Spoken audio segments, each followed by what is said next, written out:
नमस्कार, आपके साथ मैं हूं दीपिका शर्मा और आप देख रहे हैं क्राइम तक। वर्ल्ड क्राइम बुलेटिन में आज सबसे पहले बात करेंगे रशिया की। रशिया के राष्ट्रपति व्लादिमीर पुतिन के सबसे बड़े विरोधी की जेल में मौत हो गई है।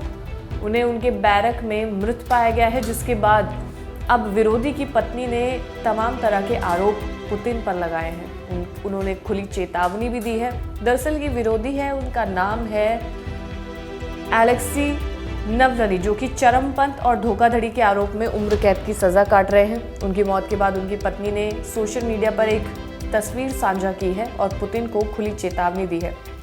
एलेक्सी की पत्नी यूलिया ने अपने पोस्ट में कहा कि मैं पुतिन और उनके सभी कर्मचारियों को ये बताना चाहूँगी कि उन्हें हमारे देश, मेरे परिवार और मेरे पति के साथ जो किया है उसके लिए माफ़ नहीं किया जाएगा। हमें आज रूस में इस भयावह शासन से लड़ना चाहिए। पिछले सालों में हमारे देश में किए गए सभी अत्याचारों के लिए व्लादिमीर पुतिन को व्यक्तिगत रूप से दोषी ठहराया जाना चाहिए। यानी कि यूलिया ने पुतिन पर सीधा उन्होंने चेतावनी दी है कि वही जिम्मेदार है उनके पति की मौत के, जो कि बैरक में मृत पाए गए हैं और ये सबसे बड़े पुतिन के विरोधी भी माने गए हैं। और जब तमाम तरीके के आरोप इन पर लगाए गए तो इन्हें जेल की सज़ा भी काटनी पड़ी, जिसमें अब वो मृत पाए गए हैं, जिसके बाद पुतिन पर लगातार कई ऐसे चेतावनी उन्हें दी जा रही, आरोप लगाए जा रहे हैं।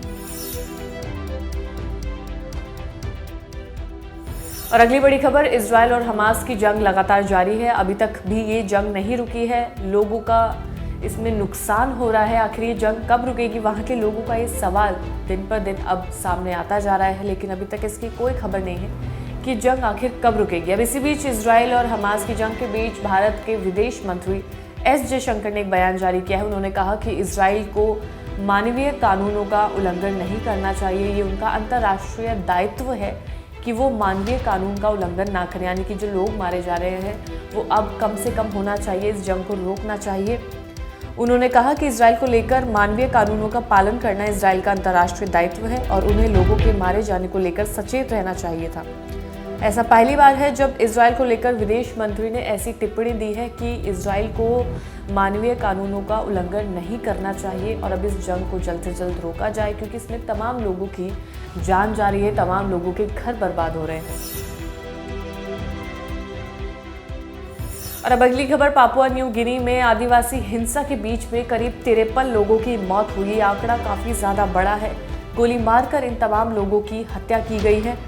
दरअसल रिपोर्ट के मुताबिक सभी लोगों की मौत घात लगाकर किए गए हमलों में हुई। रिपोर्ट के मुताबिक सभी को गोली मारी गई।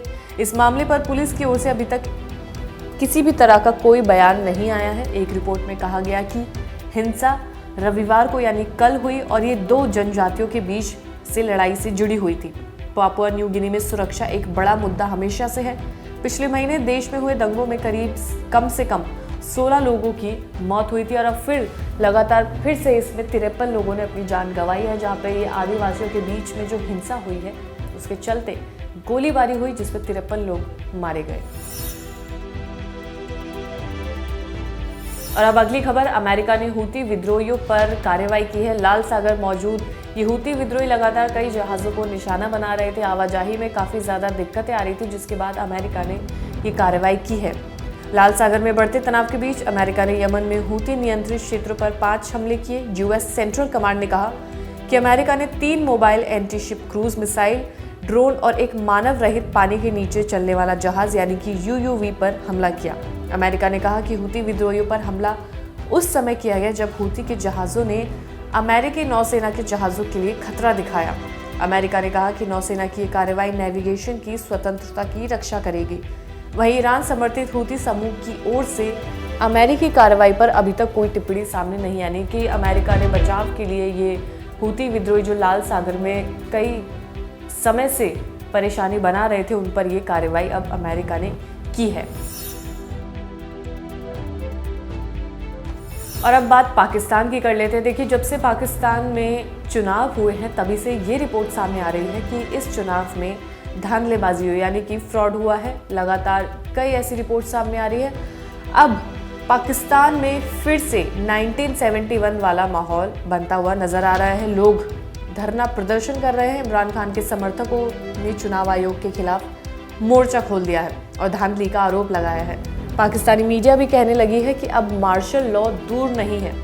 सोचिए, पाकिस्तान का एक दल अपने ही देश के खिलाफ अंतर्राष्ट्रीय समुदाय से दखल देने की मांग कर रहा है, इंटरनेशनल मीडिया कॉन्फ्रेंस के जरिए दुनिया को सबूत दिखा रहा है, तो वहाँ कैसे हालात होंगे ये समझ सकते हैं। यानी कि जब पाकिस्तान में चुनाव हुए हैं उसके बाद से लगातार ये कहा जा रहा है कि चुनाव में फ्रॉड हुआ है, धांधलेबाजी हुई है, वहीं के लोग आपस में प्रदर्शन कर रहे हैं, लड़ रहे हैं, ऐसी रिपोर्ट सामने आ रही हैं। तो ऐसे में पाकिस्तान का हाल क्या है, इससे अंदाज़ा लगाया जा सकता है। और फिलहाल इस वर्ल्ड क्राइम बुलेटिन में इतना ही। ताज़ा खबरों के लिए देखते रहिए क्राइम तक।